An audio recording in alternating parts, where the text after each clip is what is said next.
Hello, everyone. Today, we're talking a bit about synchronicities, coincidence, divine timing. And do you believe in any of that? So some people believe in coincidence, others believe in synchronicities.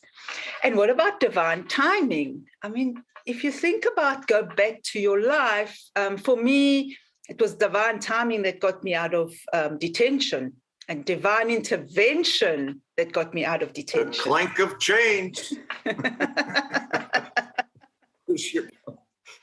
I'm sorry. I had to just jump in. Hey, Carina. Thanks for the plug, Dino. Well, how are you today? I'm doing great. How about you? I'm good, thank you. So what do you think about divine intervention? Divine intervention sounds just so formal, right? I honestly believe that there aren't any coincidences. Everything happens for a reason. I mean, I'm gonna stick in that lane.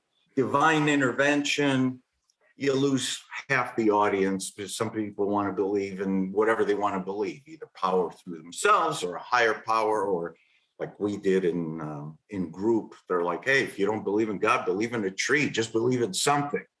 So I mean, I get it. I get it. It's a very complicated issue. But I think what you're saying is, are the things in your life that you stumble across, are they by chance? Are you lucky? Do they call you lucky? Do they say must be nice? Which I've heard all those things, by the way. Or is there something else going on that's causing you to achieve riches, which doesn't have to be monetary. It could be, happiness or bliss or euphoria or whatever you want to call it. Is that what you're getting at? Sneaky? Yes. Well, how's it, is like Charlton Heston in the movie The Ten Commandments. He's holding that stick and he's parting the sea, and just behold my people. I lost half your audience right now. But coincidences, I think we can all relate to in some fashion, right? But I don't believe in coincidence, though. That's what I'm saying. Neither do I. Neither do I. Look, I can elaborate on it. I mean, here's the deal. There's so many cliches in this matter, and you just, you pull the trigger, because this is the kind of stuff that I would hear growing up all the time, especially when I started achieving mild success on my road to riches. And you hear the comments, and it's just so, it doesn't mean anything now in my life, but I'd be lying to you if I told you it didn't bother me at the time. These are very, very fragile times, especially when you're a teenager. Now, I started business when I was 16. So, I don't have a fully developed brain for sensitivity and, letting things pass and where I don't get bothered. It hurt. And these are some of the scars that carried me through. Ironically, those scars are actually what helped make me successful. But you'll hear things like, must be nice. What the hell does that mean? Must be nice. And I feel today, if somebody said that, I wouldn't be mad about it, but I would say, it is nice. And whatever you think I have, you can achieve the same exact thing, because it's not just in me, it's in everybody. But they don't see it that way, do they? They see, oh, look at you, it must be nice. Or, here's my favorite. Oh, you're lucky. You're lucky you ran into this person when you did, because if you didn't do this, then you wouldn't have done that. Is it luck? Is it really? No. And you know what? I took that statement to heart when somebody told me that so much that I was hell-bent on proving them wrong. And they were putting doubt in my head too. Yes, they were saying, I'm thinking, is it luck? Was I lucky? Was it because of my name? Was it because somebody knew my dad? Was it, you self-doubt, right? Mm-hmm. And I couldn't process all those doubts at the time, right? So the answer to it was, well, I'm just going to do it again. If you're that good at something, do it again. If it's luck, it won't work. If it isn't luck, you just did it again. It's me. Yes. And so that is basically the mantra of my life. I would keep reinventing myself, purposely not going back into the same field just so somebody could say, hey, wait a minute, that's a foul. You know what I mean? You're cheating, and I would start a completely new career, completely foreign to it, 100%, and dive into it, see a pattern or a void in the market, and then just do it again. And again, and again, and again. And so, those doubts go out of your head pretty quickly after that, because you yourself you're convincing yourself, you're validating yourself, right? Yes.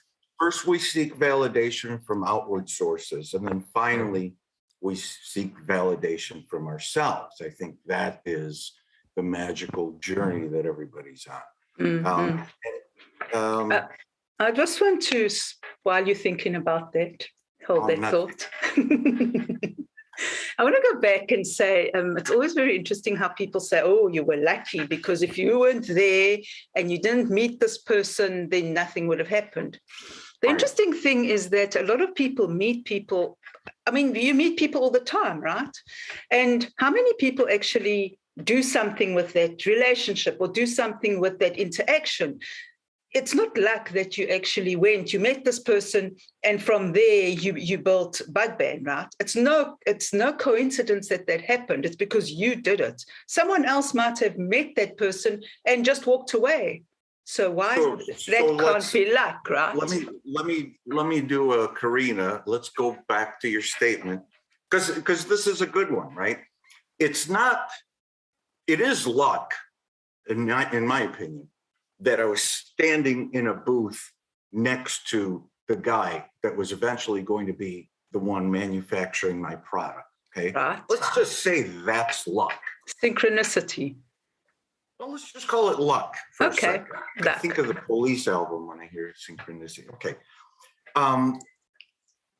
But being side by side with that person, I could have maybe never talked to him throughout the entire trade show. I may have never raised the question.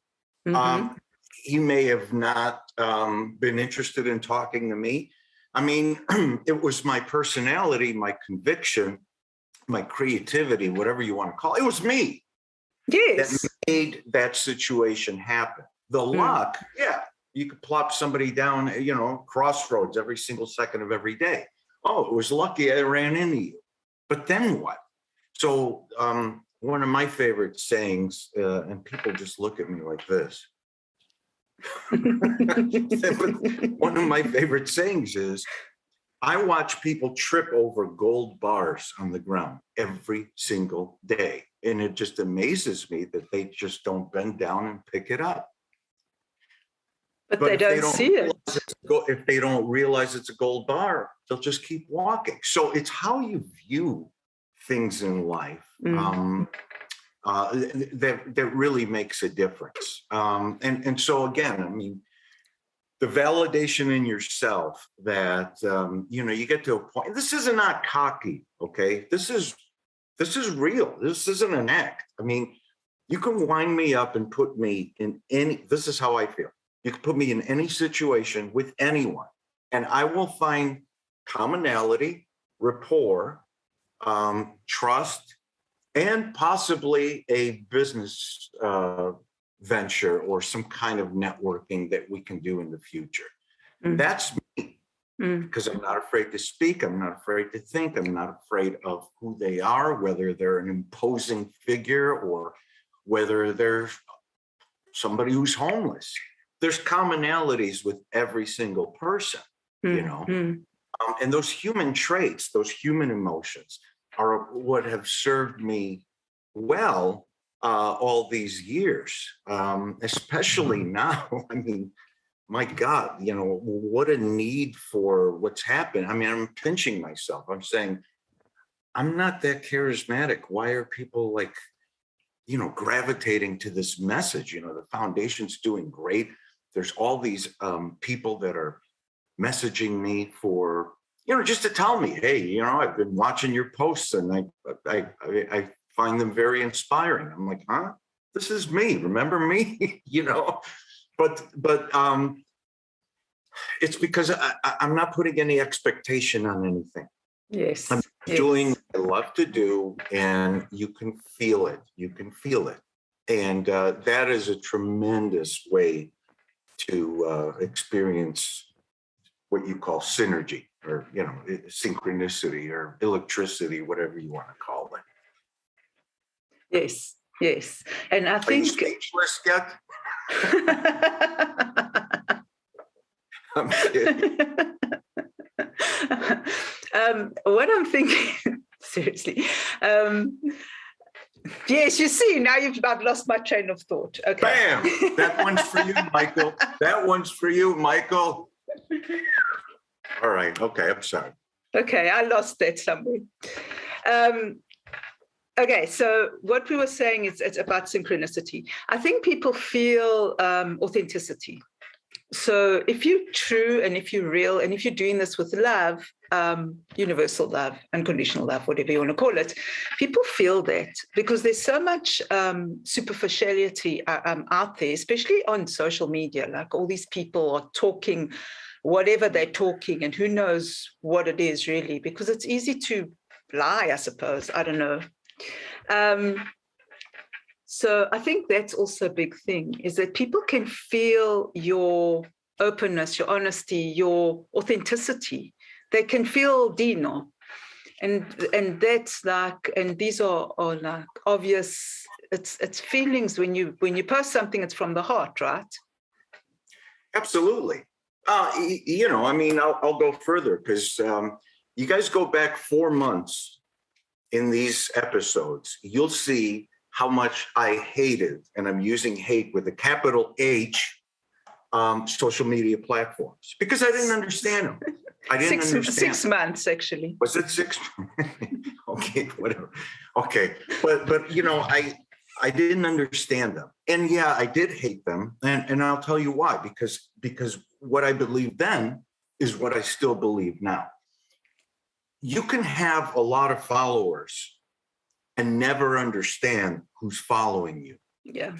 Or you can have followers and you're interconnected with them. So now that I'm working for all those, by the way, who want to be invited to this private group, there's 16,300 in this particular group that my foundation is helping.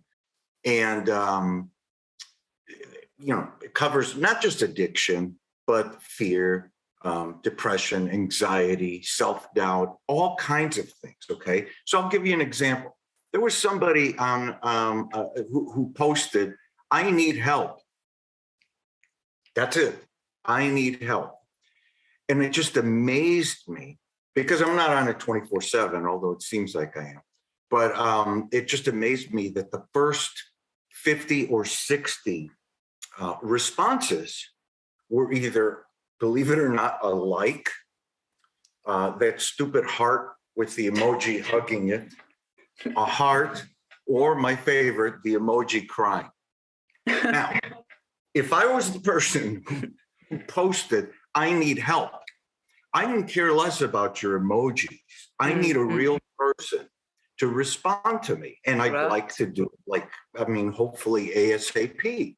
So I was the only one that I'm not going to say I was the only one. I don't want to get cocky, but I was one of the very few that responded in, what's wrong, or how can I help, or something like that. And they'll open up to you.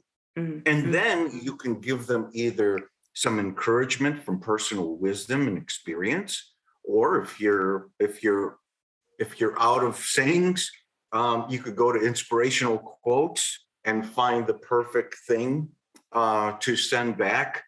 If it's a serious thing, you suggest 911 or going to the ER. If it's not an urgent, life-threatening matter, I suggest my foundation or DM me privately. DM, by the way, is direct message, which I learned. You've come far. I'm learning this. I'm learning it a lot, and it's not that I'm one of these social media whatever. I don't even know what they call influencers. But I do understand that there's a lot of people out there who are bravest behind the keys of a computer. Yeah. And that doesn't mean that they're doing anything wrong. It's just that we've desensitized so much over the last, I believe, 10, maybe even 20 years. We've detached so much from that personal engagement that we find that it's much easier to correspond with somebody when you're nameless, because you could change your name, or faceless. Yeah. It makes them feel brave. And it's understandable in one sense of the word, but it's also kind of sad how this social connection has been deteriorating over the years. And so I don't believe in that part of social media. I don't believe in glossing over what somebody's saying with just a simple like. I'll give you an example. You want me to give you an example? Yes, give me an example. Okay, all right. You asked me. So I decided to post on this site, drop your sober date. Because, I don't know, I saw somebody on Instagram do it and I thought it was cool. So I'm like, I'm going to use that in the group. I'm thinking I'm going to get like 20, 30 response, maybe 10, I don't know. And all of a sudden I'm going about my day and doing my thing. And then I come back and it's 450 people. Wow. And who have dropped their dates. Now, I don't just let them drop the dates. Crazy me goes back and praises them, right? And especially the ones that their sober date is the first of this year until present, which there was a big chunk of them. Yes, so I don't just do a thumbs up for them. I send a heart and I say, stay strong, you got this. Somebody posted something, their sober date was 1975. Wow. You're not going to just give them a thumbs up. Yeah? Right. A thumbs up won't do. You got to give them the, I don't know, the unicorn with star thing. You know what I mean? You have to give them the unicorn with star, or whatever. But they love the praise and they respond. Thank you, or you talked me out of it. I was having a tough day. That makes me feel good. But it's also saying that there's a lot of people out there that are just dying for interaction, and we're not getting that. Just because I have 1,000 followers on Instagram. Do you know them all? You don't know anything about them. You know what I mean? Yeah, it means nothing. It means nothing. So anyway, we got off the subject because you got me started. But okay. Okay. So for all you out there, let that be a lesson to you. Okay, go ahead. Okay. All right. So we want to go back to synchronicity. And maybe it's a bit about synchronicity with your foundation, like how it all happened and it's growing now. So tell us a bit about how it's growing. What's happening? What are you doing? What am I not doing? But, okay, so first of all, I want to explain, Carina, and I know, we co-host the show and I know we got a lovely audience, but truly, the real Dino is obviously just blossoming in front of you. I mean, I've been kind of like this most of my life. When I wrote the book, I thought I was supposed to be like James Patterson, maybe a little boring, little Stephen King or, whatever. I don't know how an author acts. I don't know how you promote a book. So I was just very I'm very happy the way the book turned out, Carina. I mean, I always make fun of that, but I didn't know how to act. And then later on, I suffered from some anxiety, like, what am I doing? What path am I going down, right? I'm so sure I'm doing the right thing. I'm so sure in my mind that this is reinvention that I want. I don't know why. I could just feel it. But I had my doubts because it was a new process. It was a slower process than I've ever been used to. And because of that, and some other circumstances in my personal life, I freaked out. It happens to everybody. It happens to everybody. And I'm glad it happened to me and not you or your audience, because, it's great. I mean, use me as a guinea pig. I mean, I decided to expose my personal life and business life to everybody. That was my choice. And in so doing it, you can't be authentic unless you talk about every aspect of it. That's appropriate to say on your show. You know what I mean? So it was my doing. But I'm glad it happened, because you get to see somebody overcome probably one of the top 10 biggest fears and phobias in my life. And it unfolded right on all of your shows. Okay. So enough praise about me. The book led me down a path that I expected, but I didn't expect. Does that make sense? Yes. Yes. I didn't write the book saying I want to make money or I want to sell, 10 million copies, although that would have been nice. I wrote the book because I wanted to inspire people. And I didn't know how many, and I certainly didn't know how. But after writing the book, I put my hands into the care of public relations company, something I've never, ever done in my life. I am the show. I am my own promoter, have been for 40 years. But because this was so new, I put my faith and, everything in this PR company's hands. They didn't do a bad job. Don't get me wrong. I'm not here bashing them, but the methods and approaches that they took for exposure and awareness of the book were, to me, slow, and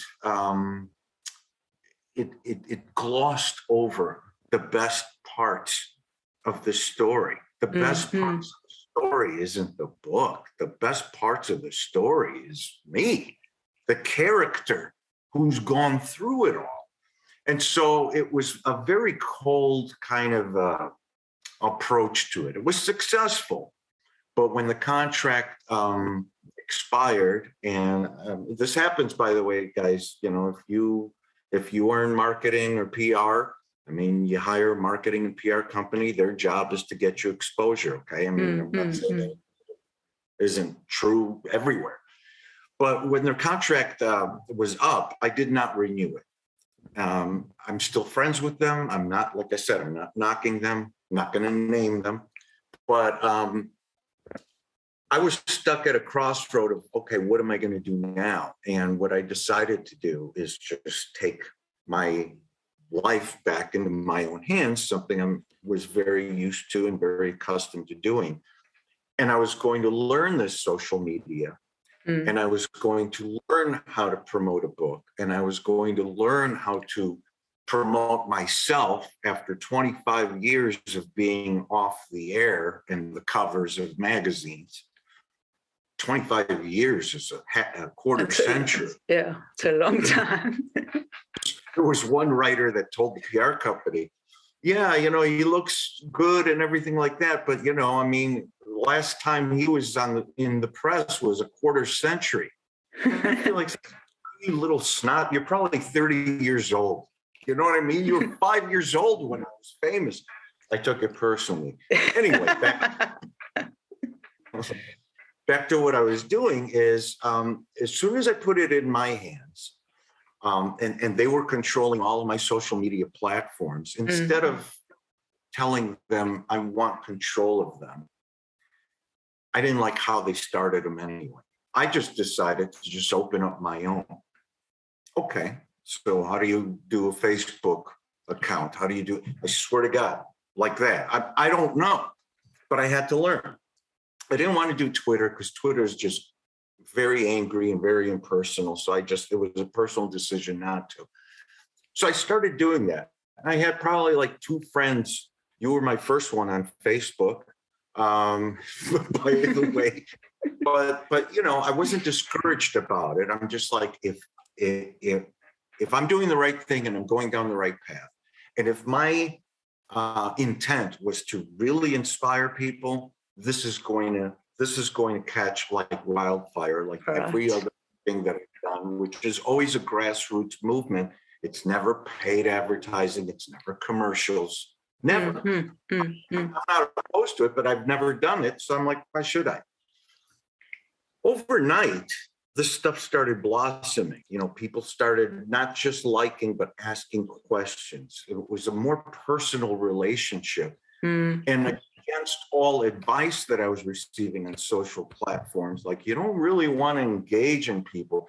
You don't want to give them your cell number. I'm like, why not? If somebody needs help, how are they going to reach you? Through your publicist? So I took that approach. Because I took that approach, that got me in touch with Kevin Heyer, who's obviously he's been on the show. And he and I had like-minded opinions about recovery and life after recovery. He read my book, said, I think you're a very inspiring guy, and whatever, we're basically, patting each other on the back. But the point is like we thought the same. If our visions weren't similar, I wouldn't be interested, because I'm at the point in my life where I can be very selective with what I engage in. Right. But it sounded so promising. It sounded perfect. It sounded what always in the back of my head. So we got involved, and we kind of pulled the finishing touches on the foundation and started the foundation awareness. And the foundation awareness led to this platform of 16,300 people, and people responding, old friends, by the way, even Greek friends. I didn't mention their names, but a lot of people that direct message me and say, hey, I saw your post, or I read your book, very inspiring. I'm going through what you went through. Can you help me? Can you give me advice? And I'm like, wow. But yeah, I'm up till like 2:00 in the morning sometimes, not dreading it, because I love it. Because something tells me, just take one more post, just take one more question. Because that's what I'm supposed to be doing. Be careful what you ask for. This stuff isn't luck, okay? It's what you do with what comes in front of you. To get back to the show. Yes. I could have been overwhelmed and said, I'm not going to answer all these things. I'm not a doctor. I don't want to get sued. I don't want to, there's all kinds of things that people could think. Or I could be like, you know what? I'm just giving advice. You don't need a patent or a trademark to give advice back and say, this is what happened to me. Always say what happened to you. Never, play Russian roulette with their life.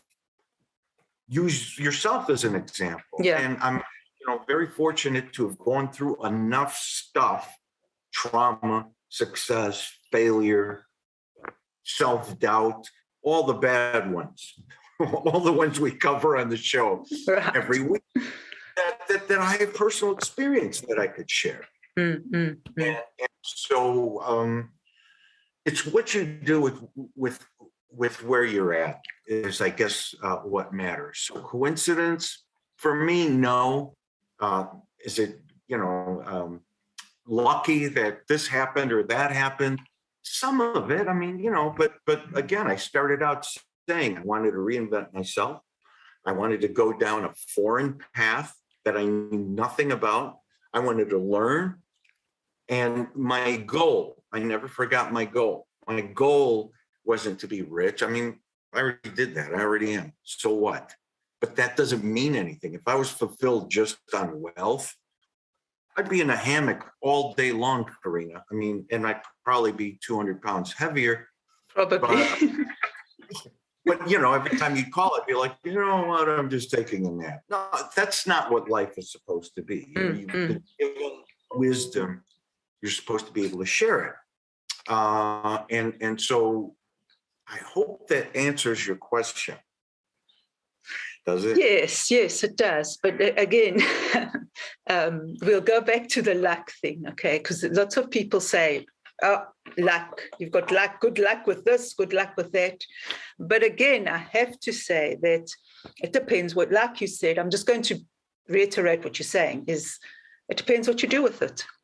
So when I walk, I always smile to myself because I'm saying, hey, I'm walking on gold. There's gold in the streets here, people. And then you listen to people and they're complaining about random things. And you think, whoa. But it's an important complaint to them. It's real to them. Yes. It's not trivial. That's the difference. When you hear somebody complaining or you hear somebody negative, and negative people, by the way, loop. They'll start off with the initial complaint. It'll keep going. Then they'll come back to it and they'll keep looping. I don't say, you know what, you need to shut up. I never say that. But you think for them, well, you put it in perspective. I've looped. You've looped. Everybody's looped. Yes. You can either address it and really try and help them, or you can not engage and slowly walk away. Most people slowly walk away from a looper because it kind of is exhausting. When you realize that to them, it's real. Yes. It's not a trivial thing. It's not a small matter. It's real. Then what you could do is you could confront them and not scold them. You need to do this. You need to do that. You got to do that. You got to go to AA. Yeah. But I don't want to. And plus, I don't like to be told what to do, But you could come from an approach and just say, hey, you know what? I've been there. Let me tell you what kind of weird stuff I went through. Now, all of a sudden, you find out they start helping you. You know what I mean? So it's not so confrontational. See what I mean? Yes, well, I see it a different way, but that's right. It's just, start speaking to them and show them they need to see another way as well. They can't, if you're stuck in that loop, I've been stuck in it many times, especially in my head. You need someone to say, hey, do this, like Dino. Hey, message me. Hey, do this. Okay, you need someone to just give you another perspective on what you're looking at. It takes a while, but once you look at you on your walks. Have you noticed? You could go back to all the episodes that when you're very happy and you go on walks, you almost always meet somebody. And when you meet somebody, it's out of sheer kindness. There's nothing you want in return, yet you met somebody that obviously has played the music for the beginning of the show. Yes. Right? You've met somebody else that is doing some great work for the homeless. And I can go on and on and on. So, Yes. You can start out your day saying, well, today I'm going outside to take a walk because I need to network and I need to make a connection. I got to hustle. You never say that. No. I'm going to go take a walk. And if I got good vibes coming, the people that come into my life, I'm going to react a certain way and engage. And if something happens, great. If not, you had a friendly conversation with a beautiful person. Yes, right? Yes. That's the worst that can happen, unless it rains. But it's beautiful to walk in the rain, right? No, it's not. This isn't a movie, Carina. Rain is usually cold and there's usually wind blowing. There's no way. No, come on. Then have you forgotten what it's like here in California? Yeah, and I never walked in the rain in California. And you didn't even dance in the rain? Oh, come on. What you're missing out on so many things. It's not a movie, Carina. Life's not a movie. I know you're stuck on your fairy tale princess and Prince Charming and all that. It's a movie. I'm kidding. You can do it, though. It's really cool. You have to try it one day. I'll pass. Oh, It's about having no expectations yeah, it's about having no expectations. I for mean, other just people. go. You have expectations for yourself, but you can't have other expectations for other people. You can't expect other people to do certain things because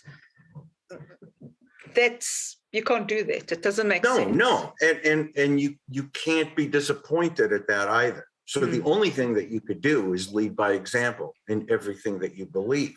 They either catch on or they don't, but you've left a positive footprint. Everybody talks about carbon footprints. Here's a new one. You left a positive footprint Right.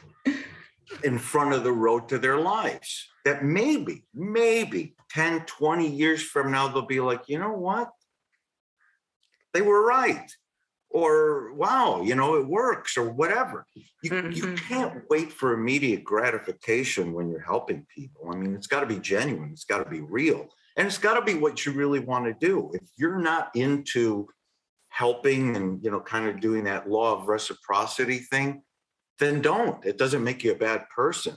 But, don't like go out of your way to counsel somebody if you're not really like into it. And please don't counsel somebody before you start loving yourself, which we've covered on several shows. Yes. We got a 5-day challenge about that, because the counseling that you're going to give somebody, you should actually do it in front of a mirror, because it really is advice for yourself. That's one exercise that we didn't cover on the 5-day challenge. Yeah. Whatever advice you have to say to somebody else, close your eyes, open them. You should be in front of a bathroom mirror or some mirror and say them to yourself, because that's the advice you need to hear, not somebody else. And then, and only then, you can help other people outwardly. Yes. So, yeah, I had a post. That it's not mine, but I saw it today, and it was wonderful. It says the door. Oh, I'm going to get this wrong now. The door opens on the inside first, or something like that. Yes. I saw that. That's beautiful. I saw it on somebody else's thing. What happens is when I borrow something, I like their thing. I tell them I'm going to borrow it, and then I take a picture of it and save it in my huge library of photos. So it's not stealing, it's just borrowing, and I'm complimenting the person who posted it. But this one was a terrific one, and I think I'm going to post it because it really says a lot. I think you did post it. I saw it on your Facebook page. That's where I saw it. Oh, okay. So I did that already. It was a busy morning, Carina. It was a really busy. So why was it a busy morning? Talking about synchronicities? Well, because like I said, I'm an entrepreneur at heart, and there's a lot more to me than simply a book or a foundation. Not that they're bad things. They're very fulfilling and very rewarding, but I'm at the point where I want to just experience whatever comes my way that I believe I can be good at and handle. If I can't handle it, I won't do it. But, I saw another need in this new city that I'm in. And that need is nothing to do with this, but it's the movie industry. Movies over the last 25 years, there's been about 400 shot in this little town, believe it or not. Wow. Cape Fear with Robert De Niro was, the only one I can remember. There's 400 of them. But in addition to that, there's commercials that are done here, and there's also TV series or special series that are done here. So it's a big business. It's about over 400 million a year here, just in the town. And I know I called it a sleepy little town. Not so sleepy, Not so right? sleepy, no. And so, that's on its face. That's great. It's good. I'm glad it's bringing industry in and all that stuff. But here comes Dino, just kind of like asking that extra question. And, make a long story short, I found that the people that film here or produce here. What they do after they do all that is they take what they've filmed and they call it in cans. I'm not a TV guy, Hollywood guy, but anyway, that's the best I can describe it. And then they take this footage and they send it back to Hollywood, back to the West Coast, where it's edited, refined, fine-tuned, spliced, all that stuff, which is very important. That's where they put in the music scores. That's where they could put in the layovers, the dub. Post-production. Okay. So immediately when I saw that, this is kind of like Bug Band. This is how it happened with Bug Band. I thought back to a special that I was watching on Nashville's Music Row and how it started. I think in the 50s, right? There were people that would come to record music, right? Elvis Presley was one of the famous ones, Johnny Cash. I mean, all those guys, right? Yeah. Dylan Jennings. So they would come into town and there would be one studio there that would sign these people to a record deal. But then they would send these artists to either St. Louis or Chicago to play with a professional band, the instruments around them. And I mean, that sounds well and good and everything, but these bands had the flavor of the city that they were in, okay? So you got a guy, country music star in Nashville, he's playing that unique sound, especially back then. And then they send him to Chicago, where the big brass bands were still going on. Right. To record with a band that's not adopting his musical style. I don't want to get all over technical, but you see my point. Yes. So what somebody thought of, because that Music Row before it became famous just had that studio. There were houses, though. It was just a house. It wasn't even a building. There were houses along the block. As this guy got more popular, he kept buying the homes down this road, okay? Yeah. And he decided, instead of taking the artist and sending him to different foreign towns outside of Nashville, outside of Tennessee, I'm going to have professional bands here and create a studio here so they could finish their work here. And then after that, he bought a house and he said, well, I'm going to have a production studio here. So after they do the music, it could be edited for sound and everything like that here. And that became the famous Music Row. 50, 60, 70 years later, I don't know what the hell it is. Isn't it just astonishing that Hollywood hasn't picked up on this? Do you know how much money they could save if there was a state-of-the-art finishing facility here? Yeah, yes. They would save millions. Not only save millions, they would save time, and it would be more accurate because they could finish it, look at it, and have the opportunity to reshoot something that they may have thought was brilliant, but didn't come out so brilliant. I didn't split the atom. I didn't invent sliced bread or anything like that, okay? I'm not, saying, oh, look how smart I am.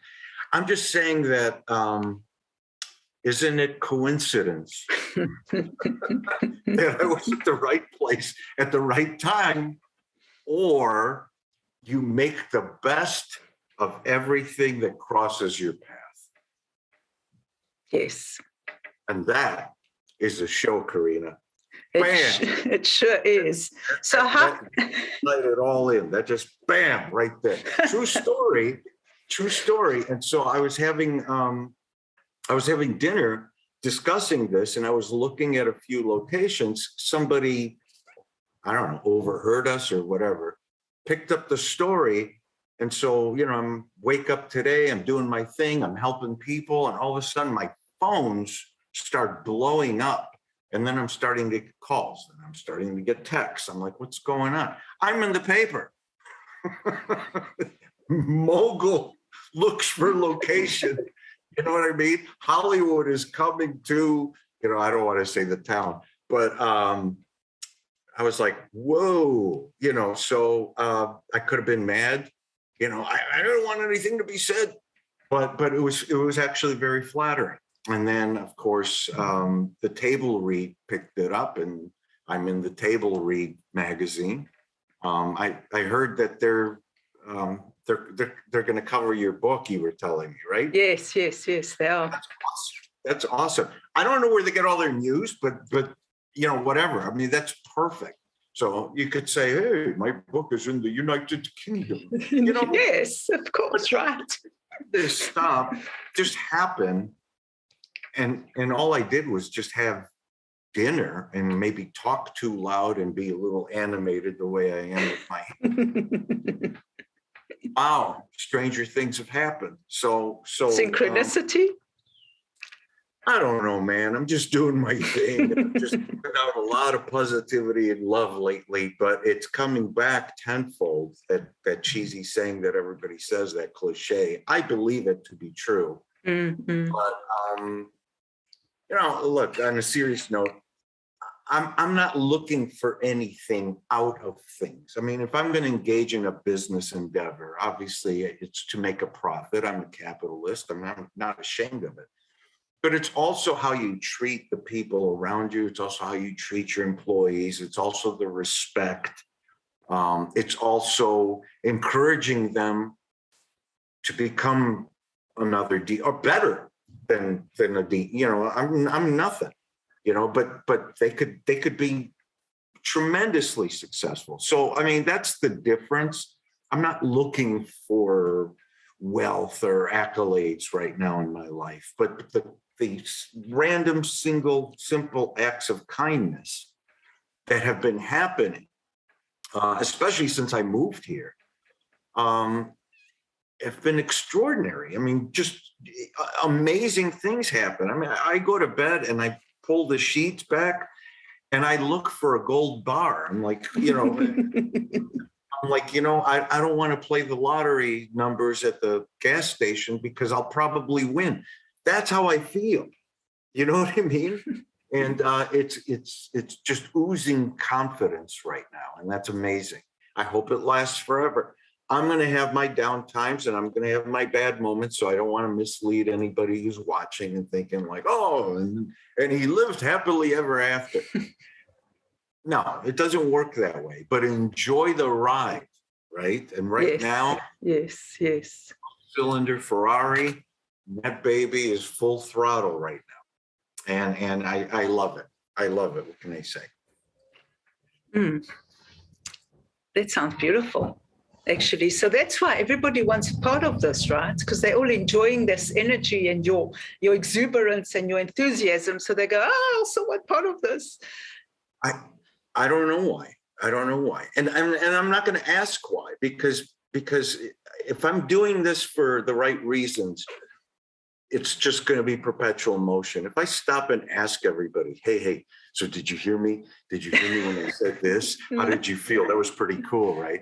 Then I'm getting a very big head, and it's easy to get one, especially when you've tasted success of any kind. And you got to always ground yourself and be humble and just say, you know what? Don't believe your stuff, big boy, because you're just a little tiny pebble in the big scheme of things. So do your job. And that's how I stay grounded every day, because otherwise I'd be asking you for Evian water before our segments, and I'd be like, Carina, I can't do this. The lighting is horrible. I'm not that kind of person. You know what I mean? When your book hits the bestsellers list, remember what I said, because it could get to you. How many people are going to be at the signing? Just 10? No, I'm not going to do it then. I don't know. It can happen to the best of us, Carina. That is funny. Yeah. Well, I'm glad you're keeping grounded, and that's a good thing. Well, yeah, of course. I mean, you have to. If you're not grounded, then you're not authentic. If you're not authentic, people see it a mile away, and then you're nothing. Remember, the people you meet on the way up are the same people you meet on the way down. Remember that. That came from me. You could trademark it, Michael. I keep mentioning Michael in the same. So how does that, did that answer your question? Was that? Yes, it did. I just want to ask you another question, right? I had a clean get. Okay. You're talking about seeing the opportunities and seeing the gold on the streets, like we were talking, the gold bars, and walking on the streets and seeing that you're walking on gold, right? And this is all metaphorical, people. It's not real. Okay, it's all metaphorical. Just by the way. Are you serious? Are you serious right now? Okay. How do you do that? How do I do what? How do you see it? How do you see the opportunities? Like, what advice would you give to the people outside, the audience? I think I covered it a long time ago in a show. And to the extent any further than that, I mean, the answer would be, I don't know. Here's the best I can tell you. And we talked about like getting to know your surroundings, getting to know the business that you're in is the easiest way to say it. Now, that makes you want to be an expert in that field. So I'm contradicting myself today, but keep in mind, I've had 40 years of practice doing this. Mm-hmm. So I'm just going to give you the best version I can explain is if you entrench yourself in all aspects of your craft, you don't have to be the best at it, but you have to understand it, not just the product, the reaction of the people, the feel of the market. You get to that point, you'll start, at least this happens to me, seeing what doesn't exist in this market that could make it better, that could complement it, whatever it may be, right? Mm-hmm. And when you start seeing things like that, you always spot a void in the market. Don't look at what is, look at what isn't, look at what's missing. Now, later on, do I know anything about a movie studio? No, full disclosure. But I do know there's a need, and I do know that I can find whatever I don't know. Yes. To make it work. That's different. Let's not, I mean, you're going to get disappointed if you just try, just do it slowly. Whatever you're involved in now, let's call it your craft. Understand it so well, not from a business perspective, but from an emotional perspective. Understand it so well that you will see what's missing in the market. And it always comes as simple as that, where you buy an ordinary everyday product in the store. And how many times have you heard, oh, I love this thing. I just wish it had. Have you ever heard that? Right. The I just wish it had guy. I listen to that, right? And if it makes sense and you hear it enough and you yourself feel it enough, maybe you got to market. Now, after you get to that point, there are two types of people. There are two types of reactions. There's mine, and then there's not mine. Okay. Mine would be pounce on it. Bam. That's it. Other people may be, well, first I got to trademark it. Then I got to talk to my lawyer. Then I got to build a website. Then I got to do some research. Then I got to hire an accountant. What about an office? We're going to need an office. We're going to need space. Do I rent some space? And how's it going to look? Now I got to dress it. We got to go get professional photos. I need a phone number. If I don't have a phone number, how are people going to find us? And 6 months later, I'm doing bam, and you're still stuck knee deep in problems that haven't even occurred yet. You see what I'm saying? Right. Yes. No right or wrong way. Okay. So there's certain fields. You better know your stuff, or you're going to get eaten alive. But for simple, ordinary, everyday things for ordinary people, which really is what I've done my entire life, you don't need a degree in anything to understand people, right? And so who cares if you don't have a phone number? Who cares if you say, I'm just starting out? I'm overwhelmed. We're busy. I just opened. I'm starting out. Who cares? You don't need pretty pictures. You don't need this. You don't need that. Do it, and it spreads like wildfire. I'm not telling everybody to go do that. Okay. I'm just saying that has worked for me. To answer your question, how do I see voids and needs more than I just explained? My answer is, if I could bottle it, Carina, I would sell it, and it would be on the show. I'd pick it up and do my thing. Hey, don't forget to buy my bottle of snake oil. I don't know. I hope I explained it okay. I think you did. I think you did explain it very well. It makes sense, and it's interesting how you spoke about I'm just thinking, like, I've noticed that a lot of people that have got degrees, that keeps them scared. So a lot of people that have degrees aren't the ones that just go out, because they're the ones that think about things and they don't pounce on things, like you say. And I'm generalizing, okay, but that's interesting. So a lot of times, sometimes you don't need all that stuff. It's just but you can have a degree and still be quite capable of going bam and pouncing, or you can just live caged up like the frame that surrounds your diploma that's hanging on your wall. I mean, it's just two ways of looking at things. Mm-hmm. You can have a degree. There's nothing wrong with having it. I admire. I didn't get one. I wish I did. But, look, it was my choice. It was my path. It was my life. And it was the consequences for my actions. I suffered, but I also succeeded. So, I mean, there's pluses and minuses to everything. Mm-hmm. Mm-hmm. And it also depends what kind of life you want. Yeah, exactly. And be careful the life you want, because when you get it, it's kind of hard to just throw it away. You have to embrace it. So, a lot of people now are telling me, well, you know what? You got to take it easy. You got to rest a little bit. You got to do. This is what I wanted. Okay, I understand rest. And I know, segmenting your time and all that stuff. But right now, I'm just on this wild ride, and I'm having fun doing it. I mean, certainly when I'm tired, I'm tired. When I'm, not 100% engaged, where I truly believe that I could touch somebody or inspire somebody, because that's all I can do. I can't fix them.